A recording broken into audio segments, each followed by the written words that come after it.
Good morning, student. I am Rajendra Simori, your maths teacher from the Gnan Manjari Vidyapith Mova. I welcome you again into class 10th online lecture, and this lecture, this is our 51 lectures, at least in the class 10th, and we are going on to we already going on this particular chapter, unit number 4, and in this quadratic equations we have to discuss about the exercise 4.2 question number 1. Now we are going on today. We discussed about the question number 2. Now this question number 2, just we have to use it, solve the problem given in example 1. अब आपको ये जो चीज दी गई है यहाँ पे कि इसी टेक्स्ट बुक का एग्जाम्पल नंबर 1 है. आप भी अपनी टेक्स्ट बुक ओपन करके एग्जाम्पल नंबर 1 के ऊपर आइए. एग्जाम्पल टेक्स्ट बुक के एग्जाम्पल नंबर 1 में जो दो इक्वेशन है, उस इक्वेशंस को हमें क्वाड्रेटिक इक्वेशन से सॉल्व करना है. Is it clear? तो इसमें आप देख सकते हैं कि एग्जाम्पल नंबर 1 में एक इक्वेशन था एक्स स्क्वायर माइनस, मतलब वहां पे आपको दिया गया था x square minus, we have to using here the equations like x square minus x square. अच्छा, वहां पे जो ओरिजिनल फॉर्म है वो ऐसा आपको दिखाएगा, x square minus 45 x plus 324 is equal to 0. और वही प्रोसीजर को हमें आगे बढ़ाना है. हमें पता है कि मिडिल टर्म जो है माइनस 45 एक्स, क्योंकि हमें क्वाड्रेटिक इक्वेशंस के उसके रूट्स फाइंड करने हैं. तो कैसे हम रूट फाइंड करेंगे? This is a middle term. अब ये मिडिल टर्म्स का ऐसा मल्टीप्लीकेशन एडिशन सब्ट्रैक्शन करेंगे, उसका मल्टीप्लीकेशन 324 आना चाहिए, और मिडिल टर्म है वो एटलीस्ट हमारा माइनस 45 आना चाहिए. तो इस प्रोसीजर को हम आगे बढ़ाते हैं. तो क्या कैलकुलेशंस इसके ऊपर हम कर सके, वो सॉल्यूशंस हम यहाँ पे इंप्लीमेंट करेंगे. मतलब ऐसा है कि 36, मतलब 36 में कितना ऐड करने से 45 होता है, तो एक प्रोसीजर होती है 36 प्लस 9 कितना होता है, 36 प्लस 9 कितना होता है, 45 होता है. Okay, so 36 multiplied by 9. अब ये तो 45 एडिशन तो हो जाता है, मल्टीप्लीकेशन भी कर लेते हैं. 6 into 9, 54 is 5 is there 5, 9 3s are, so 5, that's why we have to get 324. So 324 is the multiplication. So obviously we use this for splitting a middle term. So x square, therefore x square minus 45 की जगह पे हम क्या रखेंगे, 36x हम रख सकते हैं, and we can also use minus 9x. अब ये टर्म्स उलट सुलट कर सकते हो as per your terms is concerned. अब 9x को यहाँ पे कंसिडर कर लिया, तो 9x plus 324 is equal to 0. And ये मिडिल टर्म माइनस 45 की जगह हमने क्या लिखा, माइनस 30x माइनस 9. 36 प्लस 9 कितना होता है, 45, और 36 इंटू 9 कितना होता है, 324. That's why we split the middle term. So let us move on it. X square 36x minus 9x. अब यहाँ पे आप देख सकते हो x को कॉमन निकाला, तो यहाँ पे बचता है x माइनस 36. ये दोनों और ये दोनों के बीच में मल्टीप्लीकेशन, सॉरी कॉमन चीज हम यहाँ पे यूज कर रहे हैं. x माइनस 36, 9 को कॉमन निकाला तो x माइनस, क्योंकि 36 इंटू 9 कितना होता है, so we have to use there 36 is equal to 0. Therefore, एक बचा x माइनस 30, एक बचा x minus 9 is equal to 0. So therefore, x minus 36 is equal to 0 और x minus 9 is equal to 0. Therefore, x is equal to 36 and x is equal to 9. तो एक question तो यहाँ पे सॉल्व हो गया, क्योंकि इसमें दो इक्वेशन, दोनों इक्वेशन को हमें यहाँ पे सॉल्व करना है. पहला इक्वेशन तो पता चल गया कि x is equal to 36, and x is equal to 9।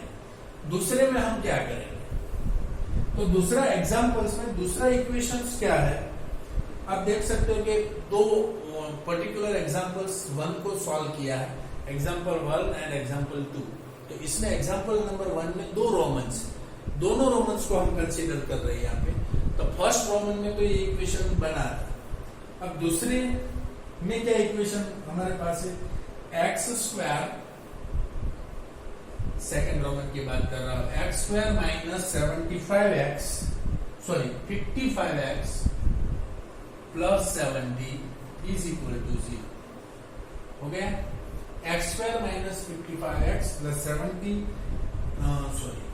75 is equal to 0। अब वही चीज को हम यहां पे इंप्लीमेंट करेंगे। Now 55 is the middle term, समझ में आ रहा है ना। अब जैसे इसको जैसे सॉल्यूशन किया वैसे सॉल्यूशंस हम इसका भी करेंगे।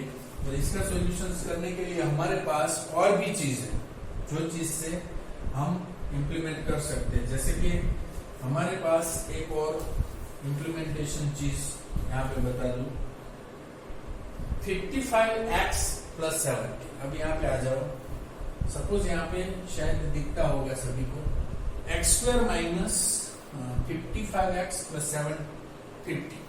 ओके, तो अब इसको हम कंसिडर करें 55, तो ये 750 है, मतलब हमारे पास 25 से तो कंसिडर नहीं होता है, क्योंकि 25 को हम नीचे तो 30, 40, 50, 55 होता है। तो हम ऐसा कर सकते हैं कि 30 इंटू 25 करो तो 50, 25 3 कितना होता है 750, और 30 प्लस 25 कितना होता है 55 होता है। Okay, so that's all. X square minus 30x minus 25x plus 750। ये तो बड़ा इजी है, जितना आपको फैक्टर निकालना आता है वैसे क्वाड्रेटिक इक्वेशन का पोर्शन खत्म हो जाता है। एक्स स्क्वायर मतलब हम यहाँ पे यूज कर सकते हैं दोनों का कॉम्बिनेशन। यहाँ पे x कॉमन निकाल लो, x माइनस 30 माइनस 25 को कॉमन निकाल लो, मतलब x माइनस 30। तो कॉमन्स निकलते हैं यहाँ पे x माइनस 3, और दूसरे ब्रैकेट में हमारे बचते x minus 25 is equal to 0। So x minus 3 is equal to 0, x minus 25 is equal to 0. So therefore we can say that x is equal to 30 and x is equal to 25. You can also check the answer of the back side of your textbook.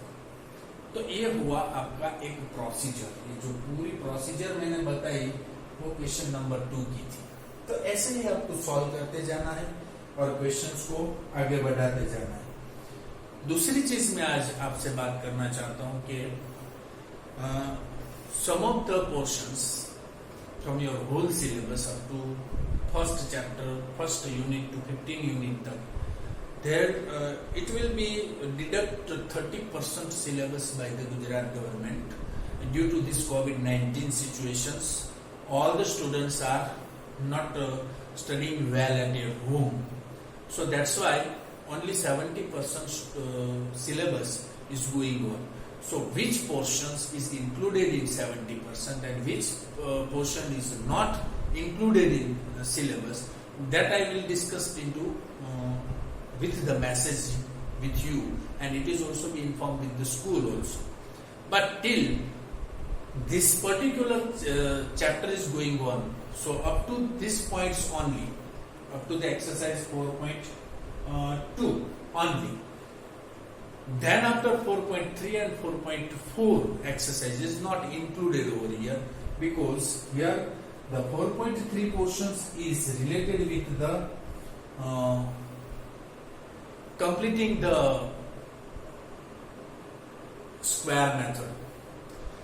जो method आज तक बहुत सारे students को थोड़ी hard भी लगती थी। इतना पोर्शंस है तो अब तो मैं देख सकता हूं कि आपको जितना भी 30% निकाला है वो इतना ऐसा पोर्शन निकाला है जो मैथमेटिक्स का लगभग हार्ड पॉइंट्स में कंसिडर होता था. So you are also be lucky some of the times, but our school will decide that all these things we have to cover, but first we have to cover whatever the examination point of is concerned.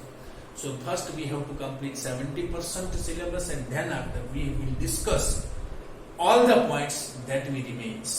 Okay, अभी यहाँ पे remains छोड़ दिया होता है.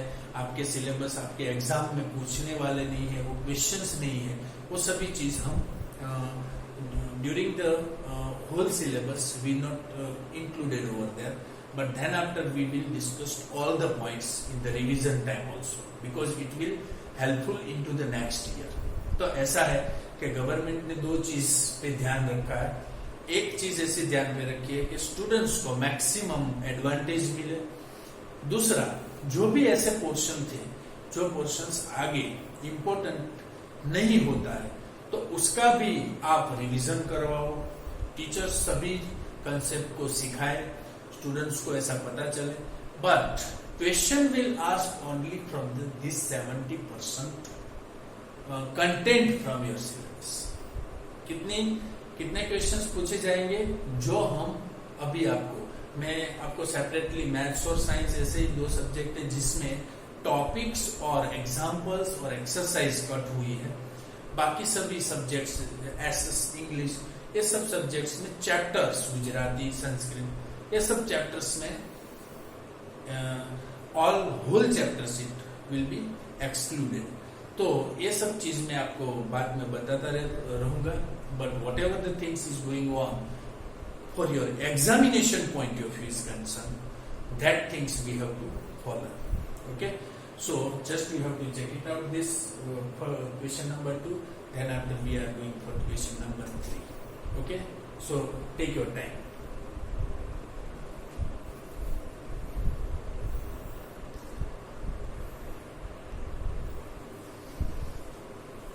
So let us move on to the question number 3. This question number 3 is also be very easy, but just you concentrate over here. Question number 3 suggesting that find two numbers whose sum is 27. Find two numbers. हमें दो numbers find करने हैं जिसका sum कितना है 27, whose sum is 27 and product is 182.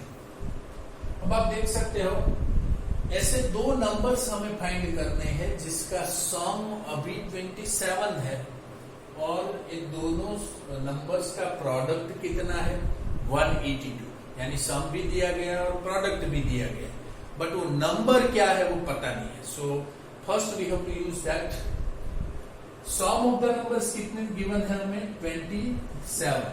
27 is the sum of the number. So first number we have to assume that is x. अब हमने ऐसा मान लिया कि फर्स्ट नंबर है वो x.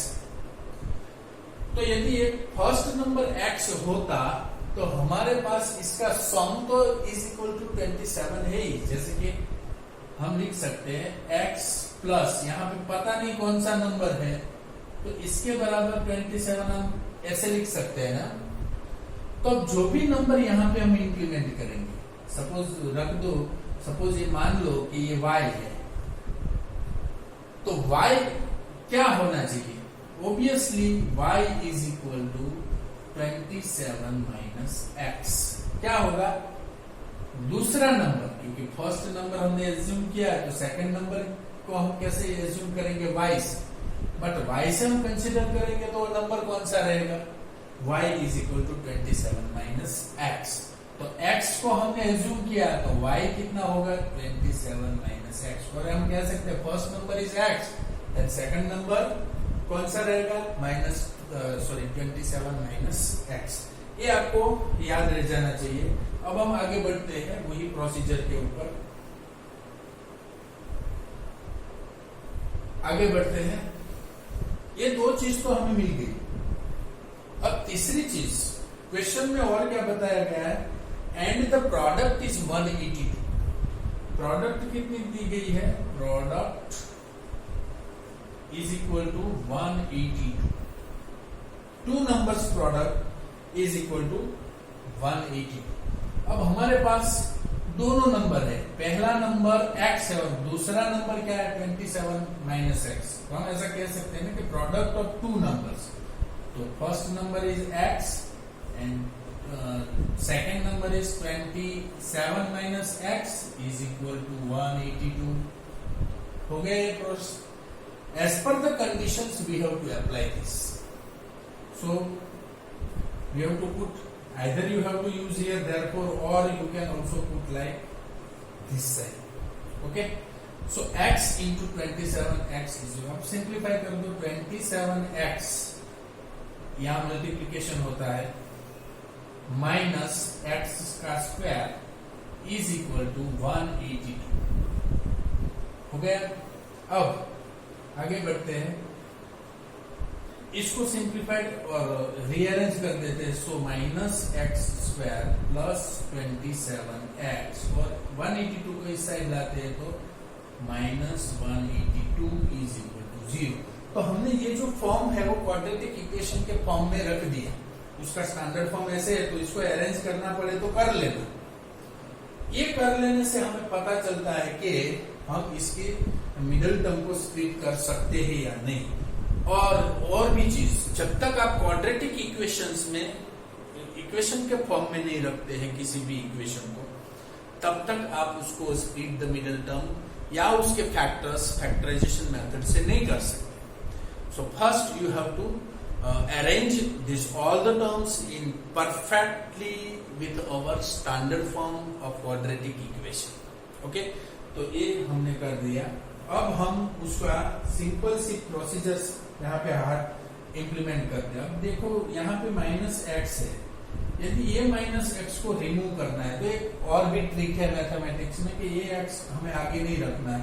तो ये निकालने से जो जो साइन है उसका ऑपोजिट हो जाएगा। मतलब ये माइनस है तो ये प्लस किया तो जो प्लस है वो माइनस हो जाएगा, माइनस 26x। जो माइनस है वो प्लस हो जाएगा, 182 इज इक्वल टू 0। ऐसे भी हम मैथमेटिक्स के रूल से कर सकते हैं। फिर से मैं बोल रहा हूं कि माइनस को यहां से रिमूव कर दिया, automatically apply on to this next one terms that sign also be opposites. Okay, so x square minus 27x plus 182 is equal to 0। अब हम इसको स्प्लिट कर सकते हैं, x square minus 27x plus 182 is equal to 0। 27 और 182 को consider करो। तो अब यहाँ पे आप देख सकते हो कि ऐसा कौन सा नंबर 27 को स्प्लिट करने से ऐसे कौन से दो नंबर है जिसका मल्टीप्लिकेशन 182 होता है। तो आपको याद होगा कि 13 का टेबल जो आप पढ़ते हो, या 13 का टेबल आपको आता है या 14 का टेबल आपको आता है, तो आपको ये इजीली कवर हो सकता है, क्योंकि आपको पता है कि 13 और 14, 15, 16 एंड 10, 27। तो मतलब 14 और 20 दो ही ऐसी टर्म है, इसका जो हम मल्टीप्लिकेशन करेंगे तो इसका एडिशन सब्ट्रैक्शन, एडिशन 27 होना चाहिए और मल्टीप्लिकेशन 182 होना चाहिए। फॉर एग्जांपल 14 into 30 का मल्टीप्लिकेशन करते हैं, इसका टोटल क्या तो 27 हो जाता है। तो ये 40 मतलब 140 and 43 are 42 is there, 2, 8 and 1. So we have to get 182. So we directly implemented that. So x square minus, अब यहाँ पे ध्यान रखना कि 13 और 14 अपने आप उलट सुलट आप लिख सकते हो। मतलब we have to using here 13x minus 14x plus 182 is equal to 0, क्योंकि यहाँ 2 है तो 14 यहाँ पे लाना जरूरी है। So this is we have to put here. So all these things is clearly displayed in your screen. x square minus 13x, मतलब हम ऐसा कर सकते हैं, x को कॉमन निकाला तो x minus 13 यहाँ पे बचता है, और minus 14 को यहाँ पे कॉमन निकाला तो भी x minus 13 यहाँ पे बचता है। So is equal to यहाँ पे 0 है ही, आपको पता है। Okay, So we have to use x minus 14 is equal to 0 or x minus 14 is equal to 0. So, sorry, 13 is equal to 0. So we have to get x is equal to 40 or x is equal to 13. This is your answer for 14 and 13. तो ये था procedure और question number 3. तो ये से questions है जो आप सॉल्व कर सकते हैं आगे भी. क्वेश्चन नंबर 2 और क्वेश्चन नंबर 3 हमने यहाँ पे सॉल्व किया है. तो आज आप एक्सरसाइज में यहाँ से आगे का पोर्शन आप कंप्लीट करेंगे. मतलब 4.2 का 4, 5 and 6 exercise 4.2 homework question number 4, 5 and 6. Okay, तो ये आपका आज का होमवर्क रहेगा. तो this is a particular course of exercising here and now we will discuss more questions up to the end of till you have to write down this all the questions whatever I mentioned. This is a question number 3. Question number 4, 5 and 6 you have to try it at your home. If you not understand, then tell me that if you having any kind of the problem. So 4.2, now we have to finish this exercise. Okay, so only 3 questions, 4, 5 and 6, and tomorrow also your WRT, so you are prepared with 4.1 and 4.2 question number 1 tak. Is it okay? So let us move on to the next point. Till you have to watch and you have to write from the textbook.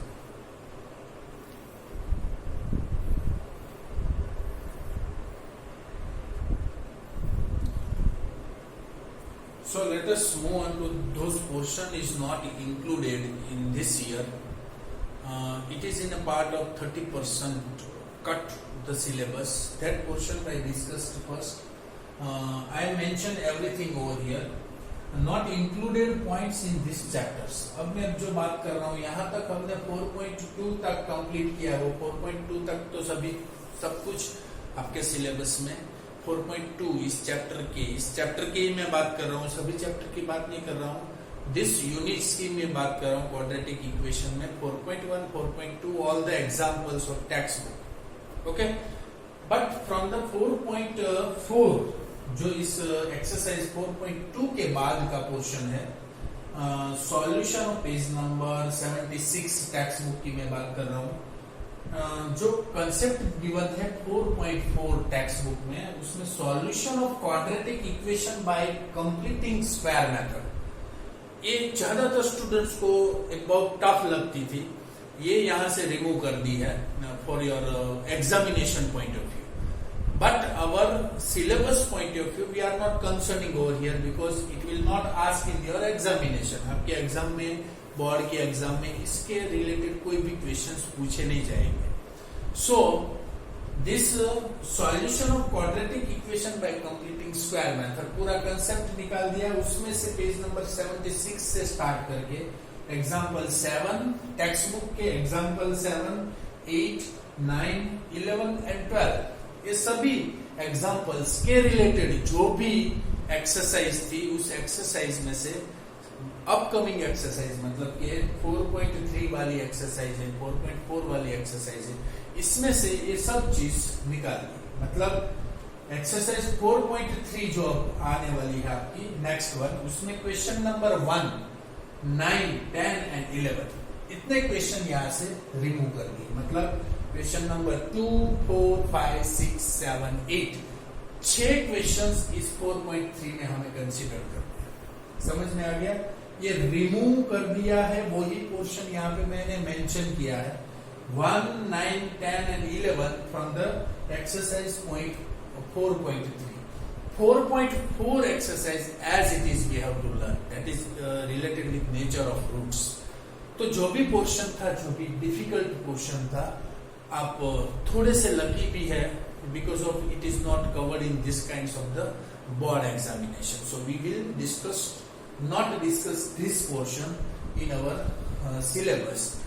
Whenever we get the time for the completion of 70% syllabus, I will also given you to the hints and concepts for the completing square methods. मैं आपको सिखाऊंगा. हमारे school भी ऐसा propose करेगी, आपको ये बताएगी कि that all these things we have to include. But first we have to focus on completion of our 70% syllabus. Then after those portions is cut by the government, we have to discuss in our classroom and our video session also. Isn't it? So be careful about it. बाद में equations हम नहीं करेंगे. जो chapters हम करते जाएंगे उसकी सभी डिटेल्स यहाँ पे मैं रखता जाऊंगा. So today you complete this 4.2 exercise, and then after 4.4 concept is not in our mind. So we will discuss the next example number 10. 10 examples से हम start करेंगे, and then after we go for 4.3 and 4.4. So it will conclude in one lecture, that is of the next. Next lecture में मैं ये chapter भी खत्म कर दूंगा. So that is also be very crucial for you. Now you have to more focused on which portion is cut. This 30% that I also mentioned in your WhatsApp group also within a few days. That's why you can also knowing about that things. If the government is not made any kind of the changes, till we have to focus these chapters. That's why which things we not included in this chapter, just I discuss in front of you, isn't it? तो फिर से मैं बोल रहा हूँ, text book concept 4.4 quadratic equation by completing square method अब नहीं आपके सिलेबस में नहीं रहेगी. उसके रिलेटेड क्वेश्चंस नहीं पूछे जा सकते. तो ये क्वेश्चंस ये पूरे यूज मेथड है, वो यूज मेथड यहाँ से निकल गई.